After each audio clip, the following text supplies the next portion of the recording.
Hello friends, మన movie ఇండస్ట్రీకి సంబంధించిన కొన్ని ఇంట్రెస్టింగ్ అప్డేట్స్ అయితే వచ్చాయన్నమాట. అయితే అవేంటో ఈ వీడియోలో మనం తెలుసుకుందాం. అండ్ ఇంకా ఎలాంటి లేట్ లేకుండా వీడియోని అయితే స్టార్ట్ చేద్దాం. అయితే ఈ వీడియోలో మన ఫస్ట్ అప్డేట్ ఏంటంటే, మన లోకేష్ కనకరాజు గారి డైరెక్షన్ లో మన రజనీకాంత్ గారు నటిస్తున్న కూలీ మూవీకి సంబంధించిన అప్డేట్ అయితే వచ్చింది. అయితే మనకి లేటెస్ట్ గా వచ్చిన న్యూస్ ప్రకారం ప్రెసెంట్ ఈ మూవీ షెడ్యూల్ అయితే వైజాగ్ కి షిఫ్ట్ అయిందని తెలుస్తుంది. అయితే ఇంతకు ముందు మనకి చెన్నైలో అండ్ లేటెస్ట్ గా హైదరాబాద్ లో ఈ రెండు చోట్ల కూడా మూవీకి సంబంధించిన కొన్ని ఇంపార్టెంట్ సీన్స్ అయితే షూటింగ్ అయిందంట. అయితే ప్రెసెంట్ మనకి ఈ మూవీ షూటింగ్ అయితే వైజాగ్ లో ఒక 40 రోజులు అయితే జరుగుతుందంట. వైజాగ్ ఫిషింగ్ హార్బర్ లో అయితే కొన్ని ఇంపార్టెంట్ సీన్స్ అయితే జరుగుతాయంట. అయితే జైలర్ లాంటి బ్లాక్ బస్టర్ మూవీ తర్వాత మళ్ళీ మన రజనీకాంత్ గారి దగ్గర నుంచి కోహ్లీ మూవీతోనైనా ఒక మంచి బ్లాక్ బస్టర్ వస్తుందని ఆడియన్స్ అందరూ కూడా వెయిట్ చేస్తున్నారు. అయితే ఇంకా మన నెక్స్ట్ అప్డేట్ ఏంటంటే, ఇప్పటికీ పుష్ప 2 మూవీ నుంచి వచ్చిన గ్లిమ్స్ గానీ ఆ సాంగ్స్ గానీ అన్ని కూడా మూవీ పైన ఉన్న ఇంట్రెస్ట్ అయితే ఇంకా పెంచాయి. అండ్ ఇంకా త్వరలోనే థర్డ్ సింగిల్ కూడా రిలీజ్ అవుతుందంట. అయితే ఇంకా మ్యాటర్ ఏంటంటే, మన డిఎస్పీ గారు ఏ సినిమాకైనా సరే బ్యాక్గ్రౌండ్ స్కోర్ ఇవ్వడానికి కొంచెం టైం అయితే తీసుకుంటారు. అండ్ అందులోనూ పెద్ద పెద్ద సినిమాలు అయితే మినిమం 2 నెలల ముందు మూవీ మొత్తం ఫుటేజ్ అయితే ఇవ్వాల్సి వస్తుంది. అయితే ఈ లెక్కలో చూసుకుంటే మనకి పుష్ప 2 మూవీ అయితే డిసెంబర్ ఫస్ట్ వీక్ అయితే రిలీజ్ అవుతుంది. సో అలా చూసుకుంటే సెప్టెంబర్ లాస్ట్ వీక్ కల్లా పుష్ప 2 మూవీ అయితే షూటింగ్ కంప్లీట్ చేసుకోవాలి. కానీ సుకుమార్ గారు చెప్పింది ఏంటంటే, మూవీ రిలీజ్ అవడానికి 40 డేస్ ముందు అయితే ఫుల్ మూవీ ఫుటేజ్ అయితే ఇస్తారంట. అండ్ దీంతో మన డిఎస్పీ గారికి ఇది ఒక ఛాలెంజ్ గా మారింది. పెద్ద పెద్ద సినిమాలకైతే బ్యాక్గ్రౌండ్స్ కూడా చేయడానికి మినిమం 2 మంత్స్ అయితే కావాలి. కానీ మన సుకుమార్ గారు ఇచ్చిన షాక్ తో మన డిఎస్పీ గారికి ఇది ఒక ఛాలెంజ్ గా మారింది. అయితే బ్యాక్గ్రౌండ్ స్కోర్ ఇవ్వడానికి టైం పట్టిందని మూవీని ఇంకా పోస్ట్ పోన్ చేయడానికి చూస్తే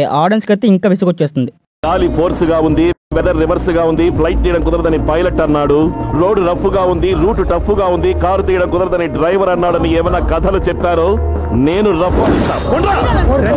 అయితే మనకి సరిపోదా శనివారం మూవీ రిలీజ్ అవడానికి ఇంకా జస్ట్ 7 డేస్ మాత్రమే ఉంది. లేటెస్ట్ గా రిలీజ్ అయిన ట్రైలర్ వల్ల మూవీ పైన హైప్ అయితే ఇంకా పెరిగింది. అయితే ప్రెసెంట్ ఉన్న సిచ్యువేషన్స్ చూస్తే ఈ మూవీ కూడా నాని గారి కెరియర్ లో 100 కోట్ల చిత్రంగా మారబోతుందని అనిపిస్తుంది. అయితే ఇంకొక విషయానికి వస్తే, అయితే కొన్ని మూవీస్ కి 3 అవర్స్ రన్ టైం అయితే పాజిటివ్ గా మారుతుంది. కానీ కొన్ని మూవీస్ కి ఆ 3 అవర్స్ రన్ టైం మాత్రం నెగిటివ్ గా మారుతుంది. ఎగ్జాంపుల్ గా యానిమల్ మూవీ చూడండి. అయితే యానిమల్ మూవీ రన్ టైం చూసుకుంటే 3 అవర్స్ పైన ఉంటుంది. కానీ ఎలాంటి ల్యాగ్ లేకుండా ఒక మంచి బ్లాక్ బస్టర్ హిట్ అయింది. అండ్ అంతవరకు ఎందుకు, లేటెస్ట్ గా రిలీజ్ అయిన కల్కి మూవీ చూడండి. సో కల్కి మూవీ కూడా మనకి 3 అవర్స్ పైన ఉంటుంది. కానీ ఎలాంటి ఎపిక్ బ్లాక్ బస్టర్ అయిందో అందరికీ తెలుసు. అయితే ఇంతకు ముందు రిలీజ్ అయిన ఇండియన్ 2 విషయంలో మాత్రం ఈ 3 అవర్స్ రన్ టైం అయితే నెగిటివ్ గా మారింది. అండ్ ఇలా కొన్ని మూవీస్ కి అయితే ఈ 3 అవర్స్ రన్ టైం పాజిటివ్ గా మారుతుంది అండ్ నెగిటివ్ గా కూడా మారుతుంది. అయితే మనకి సరిపోతే శనివారం మూవీ కూడా 2 అవర్స్ 55 మినిట్స్ అయితే ఉండబోతుందంట. ఈ మూవీ విషయంలో 3 అవర్స్ రన్ టైం పాజిటివ్ గా మారితే మన నాని గారికి అయితే హ్యాట్రిక్ వస్తుంది. సో ఇంతకు ముందు దసరా మూవీ అండ్ ఆ తర్వాత హాయ్ నాన్న అండ్ ఆ తర్వాత వస్తున్న సరిపోదా శనివారం మూవీ సక్సెస్ఫుల్ అయితే మన నాని గారికి హ్యాట్రిక్ అయితే వస్తుంది. అయితే మన మహేష్ బాబు గారు తన యాక్షన్ తో పాటు తన వాయిస్ తో కూడా ఎంటర్టైన్ చేయగలరని స్పెషల్ గా చెప్పాల్సిన పని లేదు. డిజ్నీ నుంచి ది లయన్ కింగ్ మూవీకి ప్రీక్వెల్ గా వస్తున్న ముఫాసా మూవీకి మన మహేష్ బాబు గారు డబ్బింగ్ చెప్తున్నారని న్యూస్ అయితే వైరల్ అయింది. అండ్ ఇప్పుడైతే ఆ న్యూస్ కన్ఫర్మ్ అయింది. అయితే ముఫాసా మూవీ ఈ సంవత్సరం డిసెంబర్ 20 అయితే తెలుగులో రిలీజ్ అవుతుందంట. అండ్ మనకి ఈ నెల 26th అయితే మూవీకి సంబంధించిన ట్రయల్ అయితే రిలీజ్ అవుతుందంట. సరే, అయితే ఈ వీడియోకి ఇంతే అనమాట. అండ్ మళ్ళీ ఒక మంచి వీడియోతో మీ ముందుకైతే వస్తాను. అండ్ అంతవరకు బాయ్.